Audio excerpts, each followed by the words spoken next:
Now, Stellenbosch University Centre for Sustainability Transitions co-director, Professor Mark Swilling, says water insecurity has reached critical levels with nearly 98% of available freshwater resources already allocated. In an article he co-authored with DBSA's Dr. Zeph and Nhleko, the pair highlighted the current water crisis and compared it to load shedding, which government seems to be making inroads on. Professor Swilling joins me to expand on this. Prof, thank you so much for your time and a very good evening to you. If you could just help us draw on those parallels when it comes to our what was an electricity crisis and now what we have as a water crisis. Well, I mean, the obvious first parallel is that they are both crises. But as you said, we've made considerable headway in addressing the electricity crisis, in particular load shedding, since the middle of 2022, when we hit stage 6, and the president initiated a major initiative to address the crisis, including the setting up of the National Electricity Crisis Committee, the Energy Action Plan, and appointing Minister Nhleko as the Minister of Electricity within the presidency. And those were very significant leadership initiatives. And what Nhleko did immediately was to visit all the power stations and come back and say, we have a problem. And that was a very significant first step, because the previous minister in charge, Mantashe, continuously denied that there was a problem, essentially blaming Eskom's leadership for not switching on the available power stations and accusing them of treason. Nhleko changed the narrative and said, we have a problem, and had weekly briefings to inform the nation of the steps being taken. We need a very similar, bold leadership initiative to address the water crisis, and that is starting to happen. But the fundamental difference is we have an Eskom in the electricity sector, a big, huge, massive company that controls the electricity system. We don't have the equivalent in the water sector. You know, you speak of the leadership as well, Prof, and the establishment of the electricity ministry with the minister, Dr. Nhleko, taking over there. We already have a Department of Water and Sanitation. What more do you think needs to be done in terms of leadership? What should that department be doing? I think that department is actually making all the right moves at the moment, but don't forget that that department was profoundly affected by the state capture years. It was hollowed out and seriously compromised, and is coming off a very low base.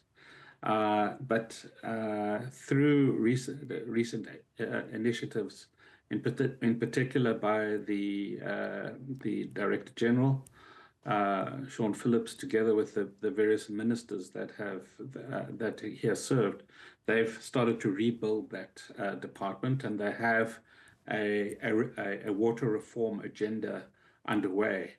It is, however, a complex story to tell.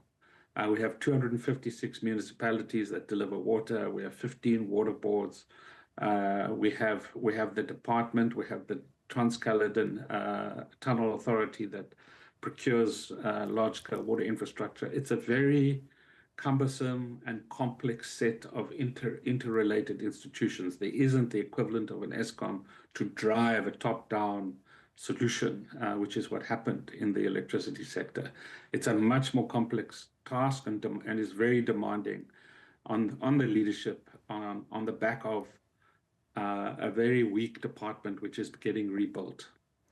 And speaking of weakness as well, you made mention of the 256 municipalities who deliver water, and we know the state of a number of these municipalities are dysfunctional.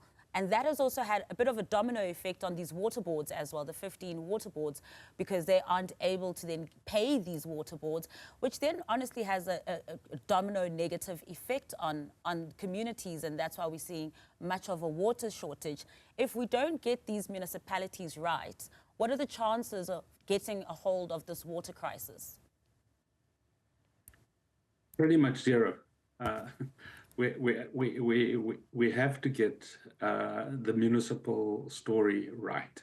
So the original vision that Kara Asmal articulated when he was Minister of Water was that national government will cover the costs of capital infrastructure and expansion, and the municipalities must collect revenue from residents and spend that money on operations and maintenance. And that was the basic theory. When people feel that they're not getting adequate services because some of the money's been diverted away from operations and maintenance, then less of them pay. As less of them pay, there's less money for operations and maintenance, and you get into a vicious circle.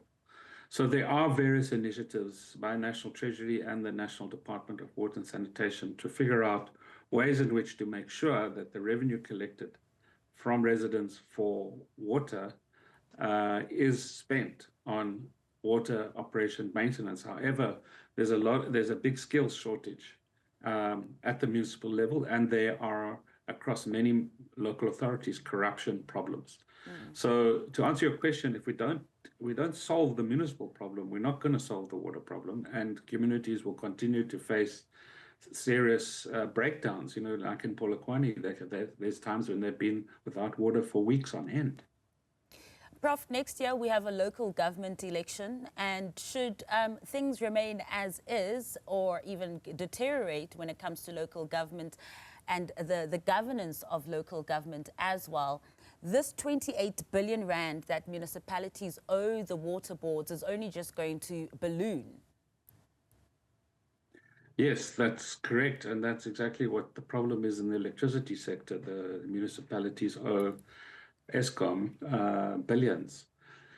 And this will escalate in the water sector as well. And that will affect how people vote in the local government elections next year, which is why the National Department has got quite an aggressive reform agenda, which is going to probably take a lot longer than a year to really come into effect. So I think government and the governing party are in a bit of a bind. They realize that they're going to lose votes if the problems continue, but it's going to take time for the reform initiatives to actually have an effect.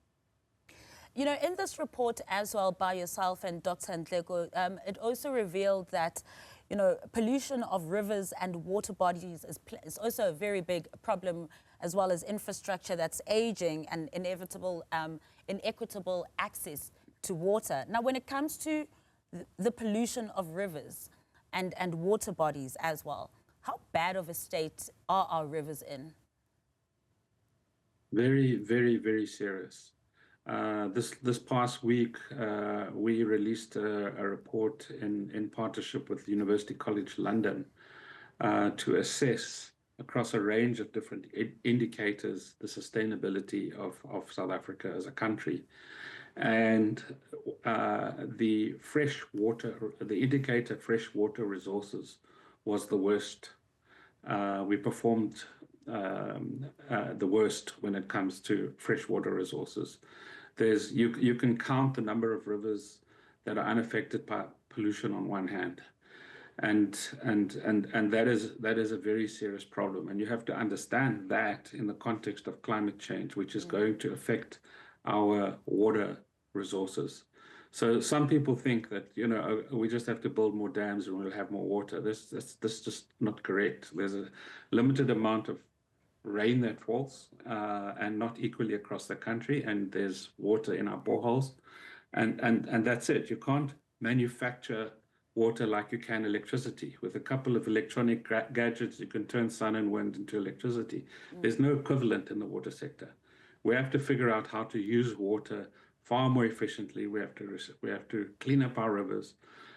We have to make sure that we have economic growth without simultaneously increasing the consumption of water, what is called decoupling growth from water consumption. It's a strategic imperative of major significance, and it's not really understood. Yeah, and a necessary one indeed. Professor, thank you so much for sharing your time with us this evening. Really appreciate your time. That, of course, was Professor Mark Swilling.